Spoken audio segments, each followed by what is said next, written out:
And now you're listening to the Three Mamas podcast. Just three millennial mamas doing ministry, asking real questions and having real conversations.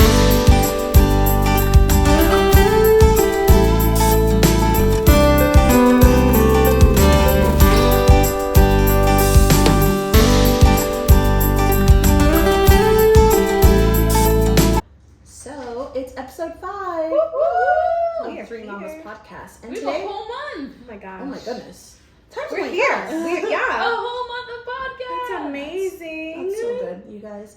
I'm gonna say that I commend us on keeping it up, Yes. and that we have so much more stuff. So Yes, we're yes, yes. not. It's just gonna get better. Keep listening. Come on. So in today's podcast, we're going to talk about dreams.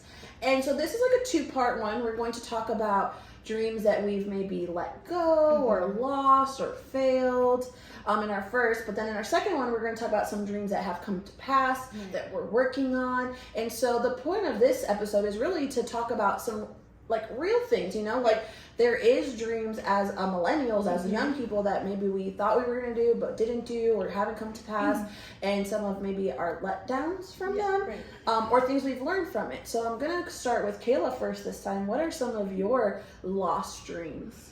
I think like the big one for me is acting. Like I don't know if I've ever told anyone about this, but yes. So I'm like, interesting. Tell me more. right. So when we're talking about all that stuff, I just get so excited. So acting and singing, they like growing up, they were my passion. Like I went on, you know, so many auditions, modeling auditions.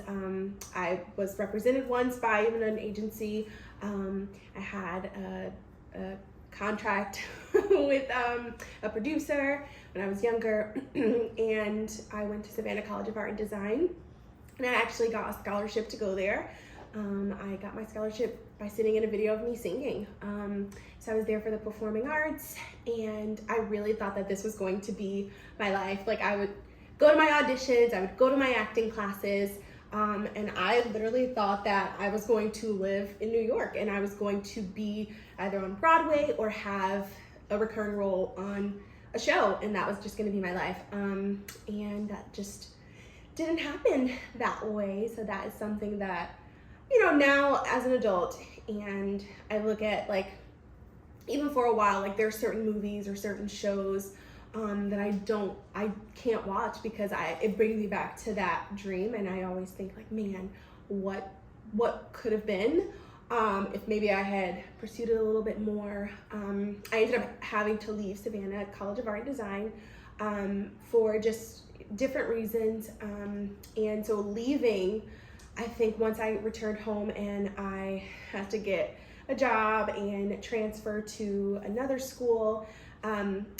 that obviously didn't have that major, I was like devastated. So I felt like my world was turned upside down. I stopped singing. I stopped all my acting things, stopped all of that. And I just was like, okay, I have to be realistic about things. And I put realistic in air quotes, but that was something, and it is still hard for me to talk about that. And I feel like with singing, that's something that everyone's like, well, you could have just continued singing. I think singing for me, I did it in church. So being the preacher's daughter, you know, it's like everywhere you go, everywhere he goes to preach, it's like you're asked to sing. And this is like, family's gonna listen to this and they're gonna be like, really? But I had a moment, I was at my grandmother's church and I was asked to sing a song, and I forgot the lyrics. I think I was so, at that point in my life, I was still trying to like, I can't do the acting thing. Singing, I love singing, but I really wanted to do acting, and I wasn't in it, so I forgot the lyrics. And my family, we love to joke, we love to like make fun of, like pick at things, and like it's just what we do. But at that time I was hurting, so they like made fun of it, and I was like, I'm never singing again. And I have never, like I sing, you know, sing Jackson to sleep, and I sing, you know, around the house. And my husband's always pushing me. He's like, hey, you should do this, you know, like this audition's coming up for this, or what about this? You should do it. And I'm like, no, I'm not good enough. I'll probably forget the lyrics or my voice will crack. But it's always something like acting and singing. That was my lost dream. So what holds you back from maybe like, okay, so let's say we don't do acting, but like singing at church. I was gonna say, hold up. Yeah, hold on. Let's go back. Yeah. On Tuesday. Yeah, there's meetings. There's Practice. audition practice. Yeah. And if you could sing, Kayla, girl, why aren't you? Yeah. Because I haven't done it for so long that I'm like, I am not good. Excuses. But there's No. Shane that's like, you should do it. Or when there's like, oh, we have this audition, the choir auditions, Shane's like, oh babe, and I'm like, no. I'm like literally like, stop, like leave me alone. Like I'm literally like, don't, because I just don't feel like I'm good enough. Of course I don't, that saying if you don't use it, you lose it. Yeah. I always heard that, and I literally had one of the ladies from my grandmother's church, when I stopped, she like came up to me and she was like, if you don't use it, you'll lose it. And that's something I always pray, God, please don't take this gift away from me, because I do enjoy having, like, being able to, having the gift of a voice to sing is an amazing gift to have, and I feel very blessed to have it. And I know I don't use it, but I don't know. I just sure can. or finding that healing place to Yeah. start again, and that's hard, right? Yeah. Like finding the courage after being like let down, yeah. to do that, because it's scary, Yeah, like for sure. I'm not a singer, my husband's a musician, not me or whatever, but I'm always like, I admire like that gift. That's like a cool gift to have. In my brain, I could totally do it in the bathroom. Oh yeah, But like, I would never, ever have the courage to, like, start singing from somebody, because no. but I also get like the more you push somebody to do something, the more it's easy resistant. to resist Yeah. that. So it really has to be like one of those like I feel the courage to do this, And I know that's probably one of the dreams. What about for you, Sherilyn? I don't know. I would say one thing that kind of, like, in the vein of what Kayla's talking about, one thing that's maybe a dream deferred, stopped in a stopping position, is dancing. I would teach worship dance outside of church, and for a long time I was a worship dance leader. So not having that in my life right now kind of feels a little bit like that, where it's like I have this gift but I'm not using it. I don't know what to do with it. Right. Like, so for me there's not necessarily a hurt kind of attached to it. It's just I don't feel like I have an outlet to do Right. something with it, and like in the areas I do get to every once in a blue moon, I'm grateful for, but it's not how I want to do it. Right. So it's kind of like, oh, I'm doing somebody solid and like helping out, but it's not like the way that I feel like God has led me to do the thing, if that makes sense. So back to like kind of what we said to Kayla, what do you feel like holds you back from pursuing this, this gift that you have? Because like I think that's how I met Sherilyn for the first time, like full-blown worship dance. And like, I used to do worship dance when I was a kid, but as I got older, like I grew out of it, I feel like. But like that's a real gift, and like and it's like another level to see like, okay, you can dance, but like to like worship and dance is like a whole other thing, and to teach people how to worship and dance, that's like a gift in its own. So like, what do you feel like maybe holds you back or hinders you from doing that? For me in this season, I feel like, believe it or not, location, like where can I put this gift? Because pre-COVID, I was at my old job and I was able to rent a facility, and on Thursday nights I would teach, and I didn't charge anything because that wasn't my heart. I just wanted to teach women, girls, just to truly what it is to do worship or dance. And then I transitioned to work at the church, and of course I at that time I still wanted to cut ties with my old job because it was just a very toxic environment. That I was just like, I'm not going to do that. So like for a small season, I did like Saturday morning parks. We were going to do it like that, but it's dance, so you really need a place. And even if it's not a studio, you at least need a hard floor. So it's tough because I for sure have the desire to still do it, but I just don't have a location to do it. Right. And I'm the jerk who always is like, please teach my kid. So like I like forced her last year to teach my kid to do a competition like for League of Christian Schools because it is such like a good, like I don't do it as an adult, but as a kid it was such a good memory of me growing up and like doing dance that I think it's such a cool thing for like the kids to learn that, you know, like I think that fundamental of like even singing, like encouraging the next generation that like this is a thing you can do. But I don't think we do that very often, you know? What I love is, so I had a conference one year and literally I would say maybe 98% of the ladies that came out were not dancers. There was literally 2 people that danced. But what I love is that I know it's something that God has gifted me and used me in, I should say, because it's always just opens the ladies' worship.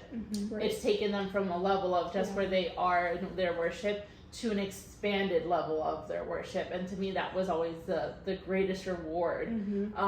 To hear the testimonies that would come back and be like, man, you taught me to worship freely in a place I couldn't do before. You taught me to expand my worship. You gave me a new depth, a new understanding, and to me, like, that was a reward in it itself. That's awesome. Yeah, that's good. What about your dreams? So I think I've only, like, it sounds crazy, but like I've only had like maybe 2 dreams, like big work dreams in my life. So when I was like in college, I really loved Dr. Phil. And like in the sense of like not him as a person, but like what he did. And so I always was like, I want to be like the Christian Dr. Phil. Like I want to be like on TBN or Daystar and bring like these traumatic things that have happened and like bring like a light to it or whatever. And then like I don't know if you ever watched like Ayanna Fix My Life or whatever. I used to be obsessed with that show because I was just like, man, they gave this lady a platform to like talk about like some things or whatever. But then I'm not really like a TV personality, so it was just like the thought of like that. But I would say recently, like, and I'm still working through it. Like I think I was probably the most hurt in my life I've ever been a season ago because I had this idea of being like I don't even know what the word is, like some type of counseling pastoral type of thing. We don't really have a name for it, but my heart was always to like be able to have, you know, people who were like going through traumatic things.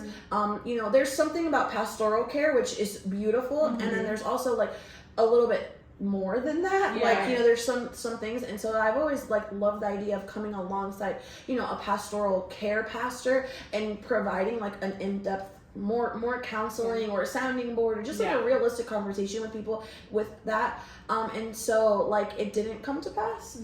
And then like if people who know me, like I did a creative role for a really long time, and so like for a long time there was works of like some type of creator, director, pastoral position, and like it kind of didn't happen for me.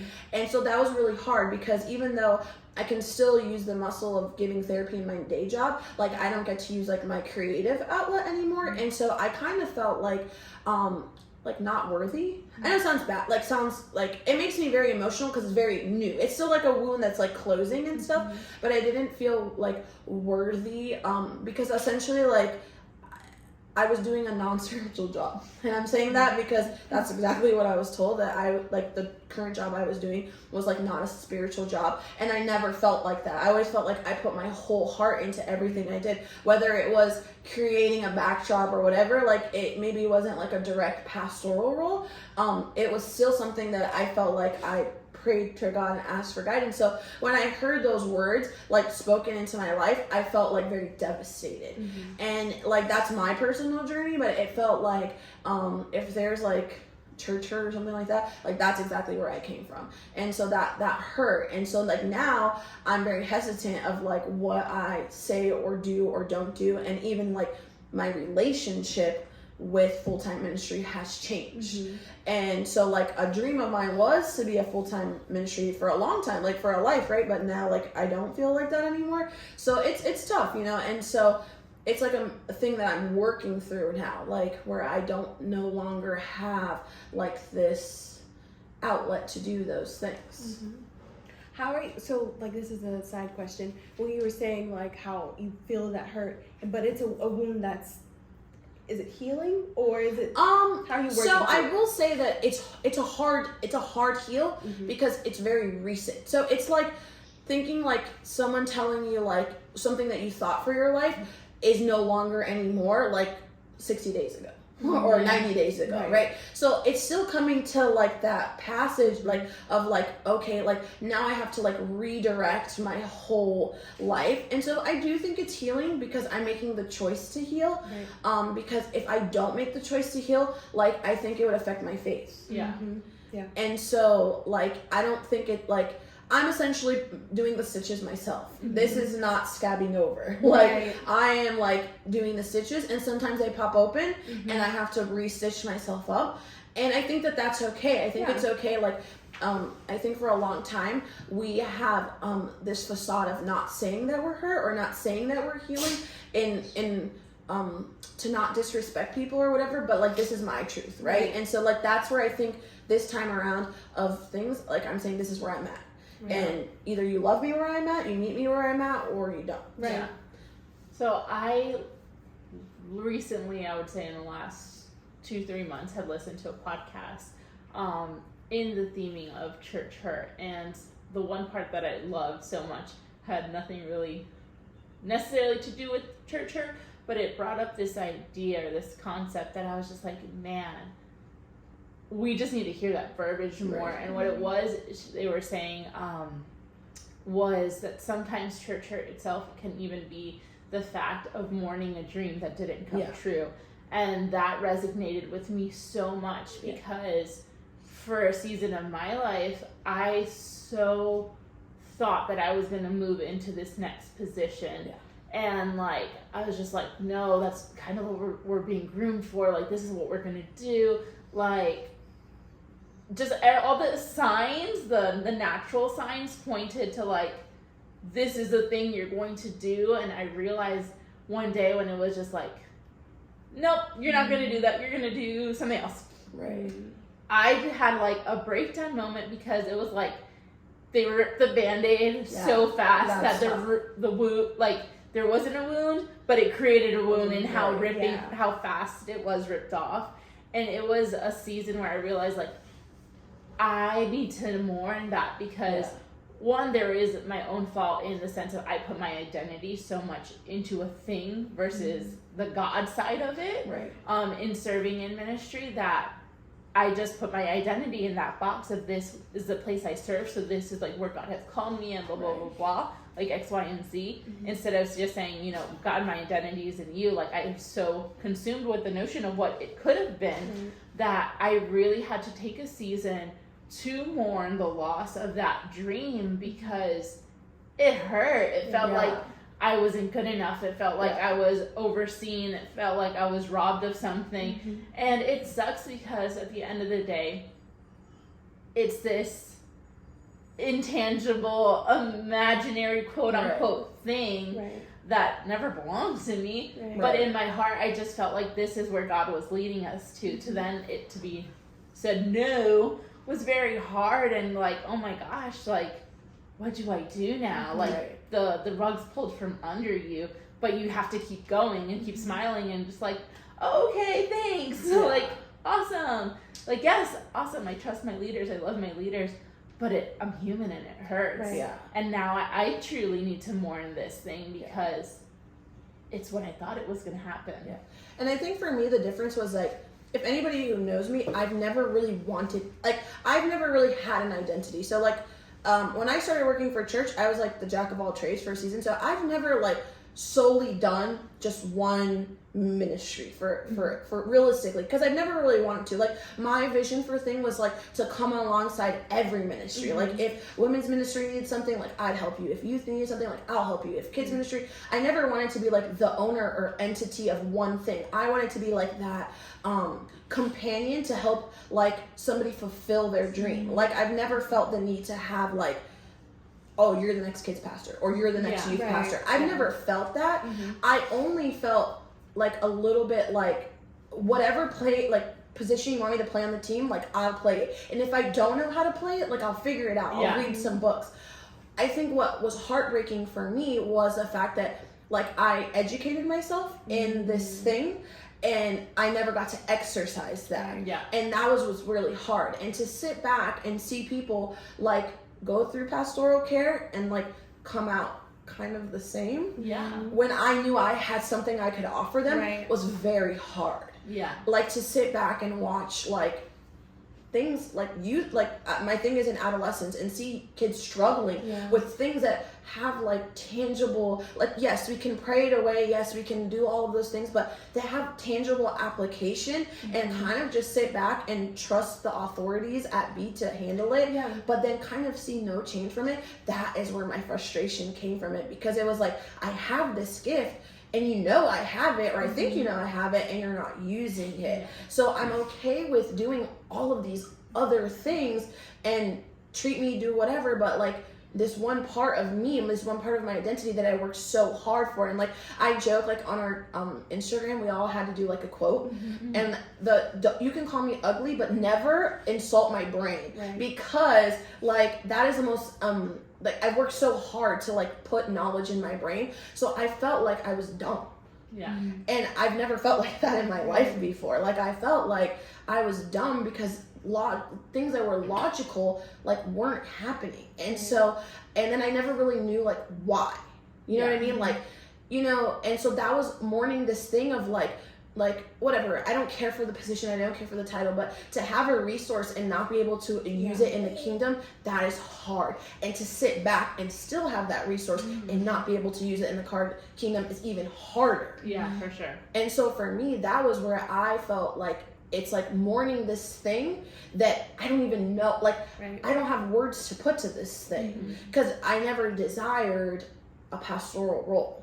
I only desired to help people have better mental health, and spiritual health too, right? You know, it goes hand in hand. Yeah, for sure. And so to mourn this thing of like, but we can still do it, but we can still, like, that's hard. And to sit back and sit in church and see all of these things, it's restitching myself every single week. And like even this like past couple Wednesdays ago or whatever, we had this moment where I just cried out to God. I'm like, I'm serving God, I'm serving, but I'm not being seen. And it breaks my heart, because it's like, and I had an awesome pastor who said to me, he's like, you're doing everything right. And I needed that, because I didn't feel like that. And that was hard, because for years I just did the role and never heard anything back. And that's hard to like, it's like a slow death. And that's tough. I think one of the things that I noticed both of you are saying, you're allowing yourselves to feel, and you're allowing yourselves to go through. You're not just like sweeping it under the rug and saying, okay, I'm moving on from this, but you're talking about it. You're saying, okay, I feel this. This is real. We're gonna get in trouble. Just kidding. We're gonna get in trouble. Well, but this is real. You know what I mean? Like, this is us. Like, we're talking about this. Like, but you're allowing yourselves to feel, and maybe talking about it is even therapeutic for you to say, like, this is what I'm feeling. Because I don't know, sometimes, you know, we might say, oh, I'm good, and walk away, and then we're hurting deep down inside, right? Like, you walk away and you're like, okay, I'm gonna do it, but you're really hurting. So just to talk about it, and to the main thing, allowing yourselves to feel while you're in that process of trying to heal. That's important too. And I know healing will come, because I think like if there's one thing about all of our lives, like there's many little things that we thought were like gonna break us, but like here we are. So like this is just another thing that like tests of faith, right? Like getting deeper in my faith. And like realistically in this season, I had to take a look back and be like, was my faith in the right thing? Was my faith in trusting someone so blindly to accomplish what I wanted, or was my faith in the gifts that I had? And really evaluating, like, you know, so I said this in the podcast before, like I'm learning to love my church again. And I know that like some people will acknowledge church hurt, will not. It's a real thing. It's not a real thing. It is what it is. But I'm learning to love my church because I feel like I put my identity in like the success of something so bad. And then to have it like kind of stripped away was so tough, because now I sometimes sit in church and I'm like, why am I here? Okay, question for both of you. Do you feel that because of those experiences, you've guarded yourselves in how you move and how you operate? Oh, I with feel people? like I'm dumb because I put myself out there every single week. Like, if you ask me to do something, oh, I'll do it. You want me to check in your kid? I'll check in your kid. You want me to teach a class? I'll do it. So sometimes I feel dumb, I'm not going to lie, for continuing to put myself out there. But I know that in true servant leadership, that's what I'm supposed to do. Like, I'll show up to all the women's meetings. I'll show up to all these things because I just love God more. Yeah, 100%. And because I love God more, it's almost like, well, yeah. like, this is part of your healing. So, yeah, sometimes my human person is like, you're dumb. You should have done. You should have done this. Right. And I think always in the process of those things, like, right, we're talking specifically about a little bit of church hurt dreams, right? And we'll get to maybe some other dreams in a few minutes. But I think that always just, where are you rooted? Like, where are you rooted in the things that you're dreaming about? And taking authority over your emotions and taking authority over your calling, because they kind of go hand in hand. Like, there's moments where I will be honest, I don't feel good enough. I feel like I've given and I've given and I've given and I've given everything, and it comes back like, Sherilyn, it's still not good enough. Yeah. And that hurts. That's tough. But it's guarding my heart and saying, people, organizations, places, everything will not have authority over my feelings. I have authority over my feelings, and I will not be allowed to feel X, Y, and Z because you don't see or you don't feel or whatever. I was telling my husband the other day, we were watching, we're Disney people, guys. We were watching Light and Magic. The documentary on George Lucas's Industrial Light and Magic Company, and I was falling asleep, I'll be super honest, but I heard George Lucas say something, and I was just like, man, that is a whole message, that's a whole preaching. And he was before Star Wars, he created this little excerpt of a show for Fox, and it was very ahead of its time. It was all futuristic, very sci-fi, and when he gave it back to the network, it was short already. They cut 5 minutes and they re-edited, and they basically took his product and made it a whole different thing. And what he said was, it's difficult for creatives to submit their vision to a person or a thing that doesn't understand your vision, because they're only thinking it through their eyes and not fully trusting what you have or what you're doing or where you're going, because you're seeing something ahead of its game. You're seeing something futuristically. You're like, no, this thing is going to be successful. And because somebody doesn't understand it, they cut it, they misinterpret it, they misuse it, and they misguide it. And I feel like sometimes that easily happens when you sit under authority. And it's not to be disrespectful to any of the leaders from my entire life I've ever sat under. It's just a human thing, because we're humans working with humans, trying to get more humans to love Jesus.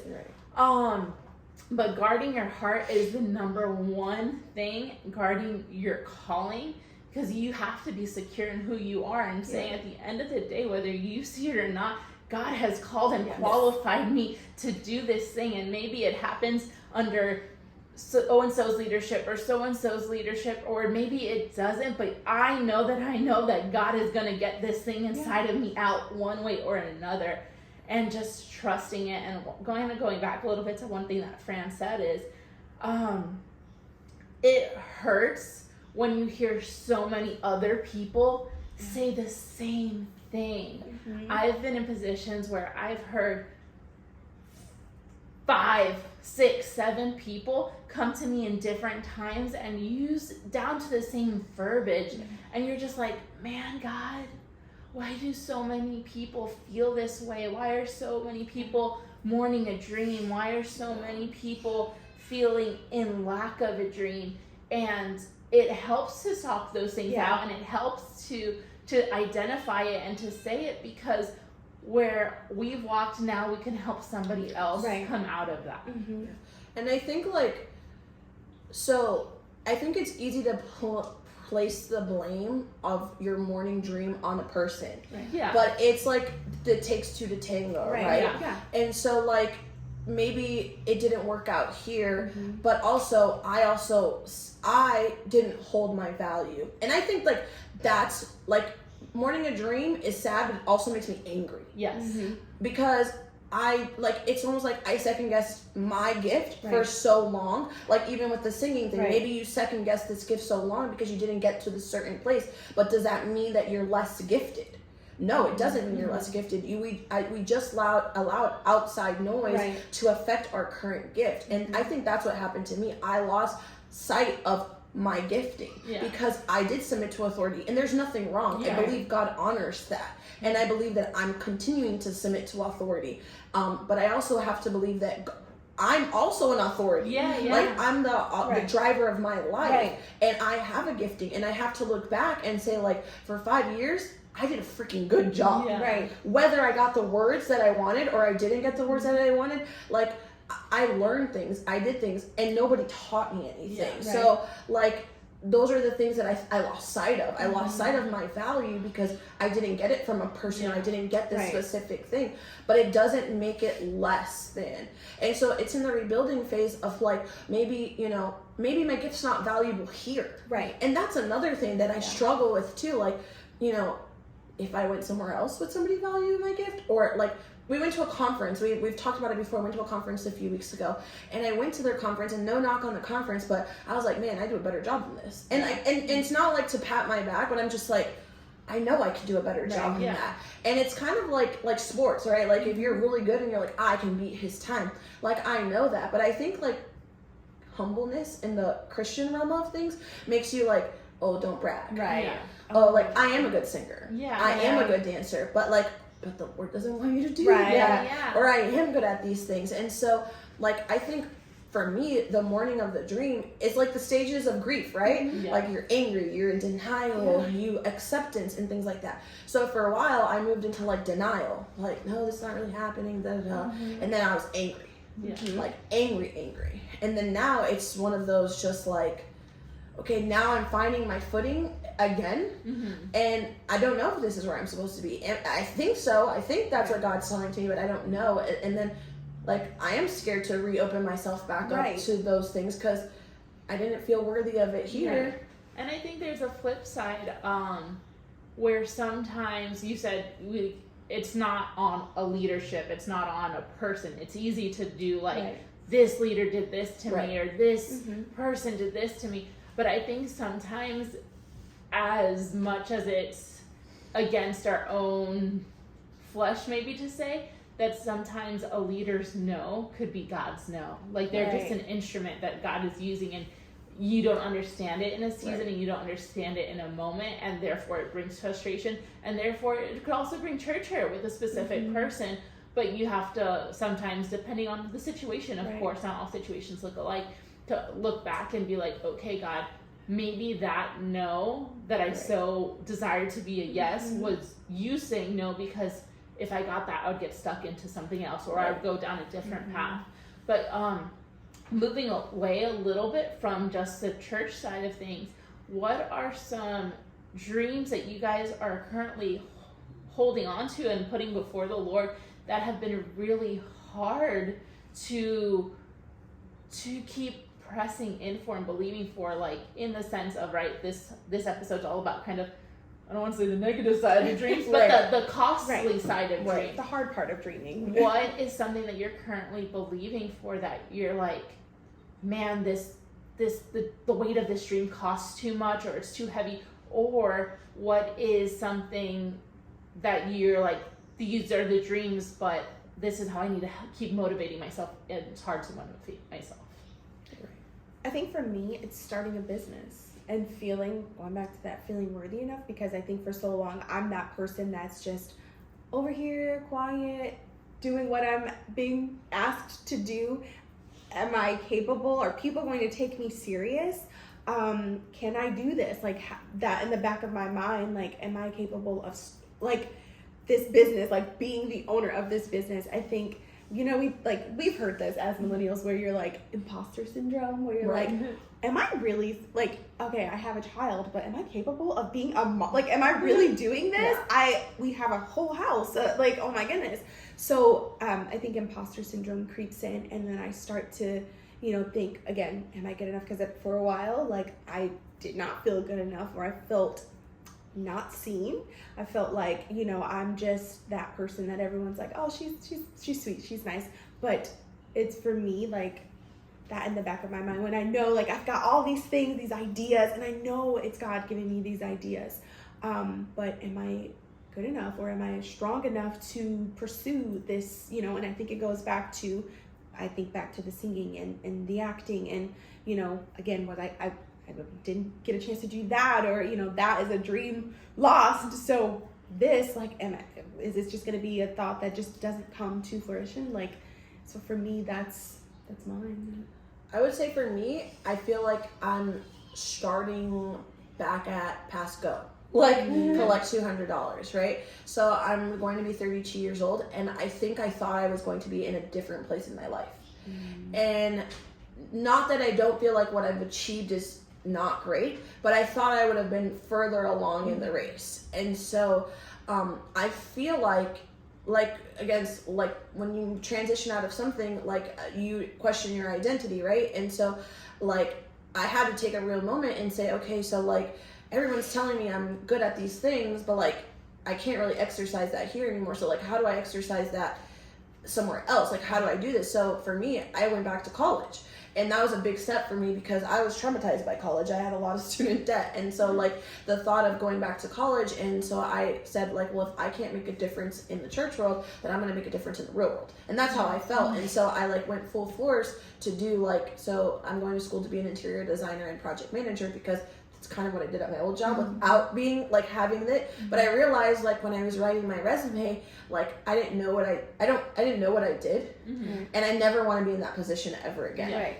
And so I said, what I know I'm good at is school. Yeah. And what I know I'm good at is I can have this title and I can get a job with this title. And so for me, I decided to go back to school, but it was it's been a challenge because I still question a lot of things. And so one of the dreams that I feel like I am scared or it's not working is, like, okay, so the Three Mamas podcast for me is a creative outlet, right? But I have a full job outside of here to support my life, to support my children. Like, is my project managing interior design thing, is that really, like, going to be as great as I want it to be, you know? And so I find myself, I think, like, I hate to use this word, but, like, indoctrinated to, like, kind of second guess myself. Because I felt for a long time that I was second guessing myself for, like, did I do this the right way or didn't? So I'm struggling that with now, even, like, in my new positions of, like, did I do the right thing? Am I doing the right thing by doing this? Like, is it really going to pay off? And that's very scary to, like, do a whole, like, 180 of, like, you're in a different place. And so that's very scary. I think it was kind of ironic. I was getting showered. I was showered.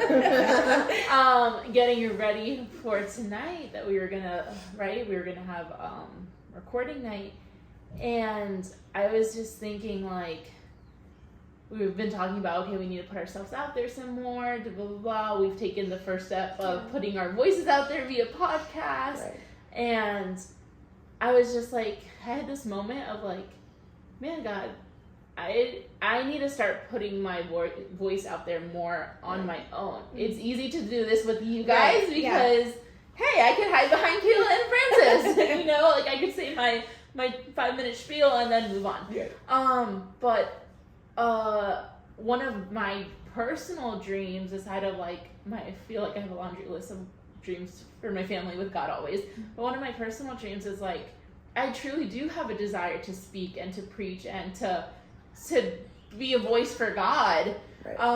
And for so much of my life, I felt like that was so taboo to say. It was like, like, I felt like I had to hide that. Like, I can't say that I want to speak for God because who am I when I don't come from a pastoral line, when I don't have this, you know, I don't have the accolades or the lineage on the natural side to be like, oh, but you're worthy of it.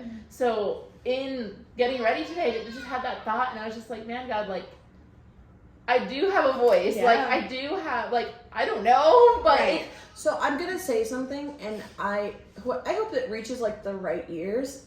Empower your women.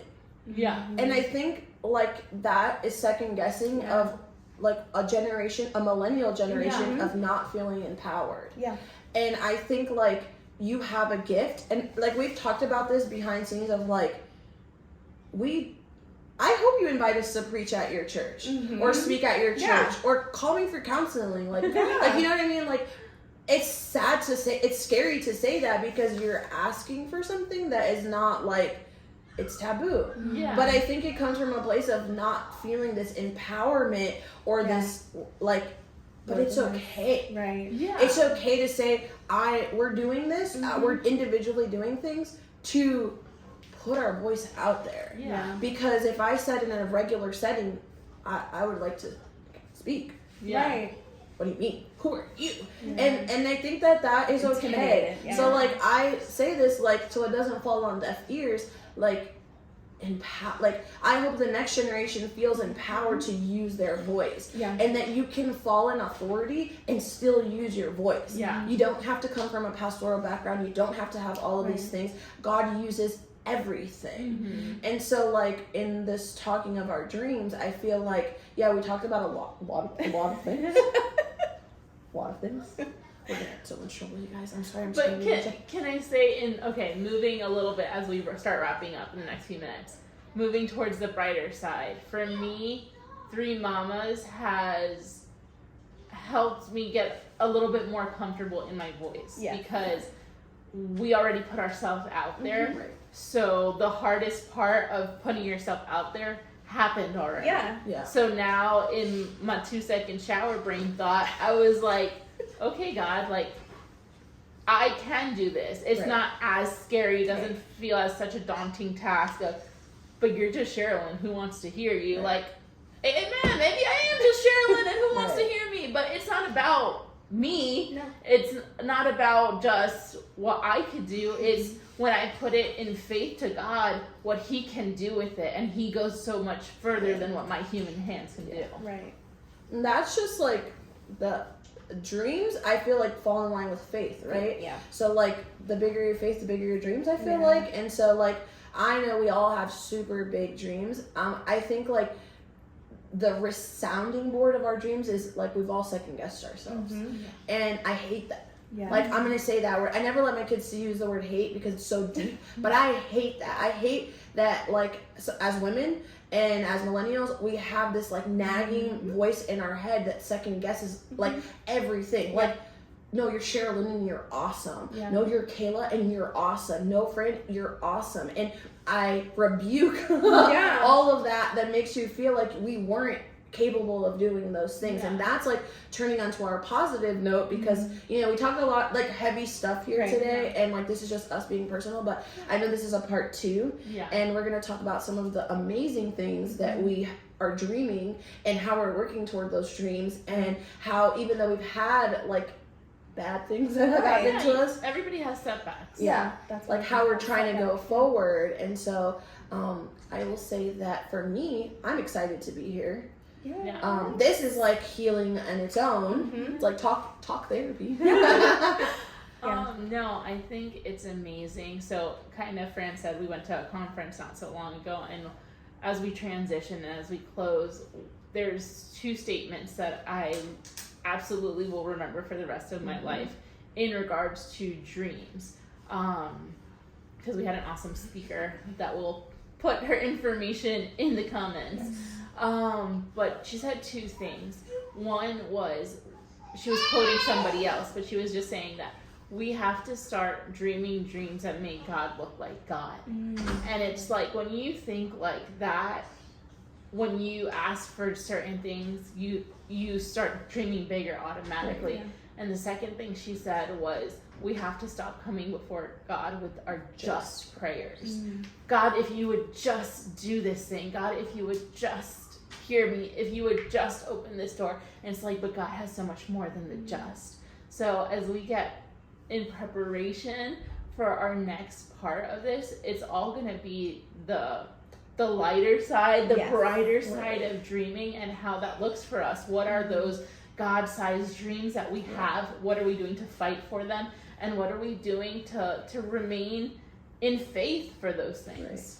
And I will say, I came in today, like when everybody came, we film at at my house. I don't know if I've ever talked about that, but and we have all our kids and our husbands here, just so you know that. And they're tired and want to go home. Yeah, and we've put them through a lot, but we love them and appreciate them so much. But I asked a bold question. I said, what would it take you to do Three Mamas full time? Because I believe that this is our full-time ministry, because I want to make God look good. And so we're going to talk about some of those things coming up, of like some bold things we're believing for, we want to do. Like every crazy thing that we desire, we just throw it out and we say we're going to do this. Like, we have this like huge dream bucket, guys. Yes. And I believe like that it's going to happen. Yeah, I know it's going to happen. Yeah. And so we can't do all of this stuff without you guys who support us. So I say thank you so much for listening to us. It is a longer episode. We went about 15 minutes over, but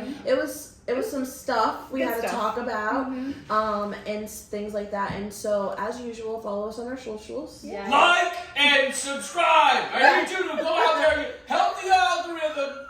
You need to like it, and you need to subscribe to it. Like and subscribe. Like and subscribe. Like and subscribe, and then like.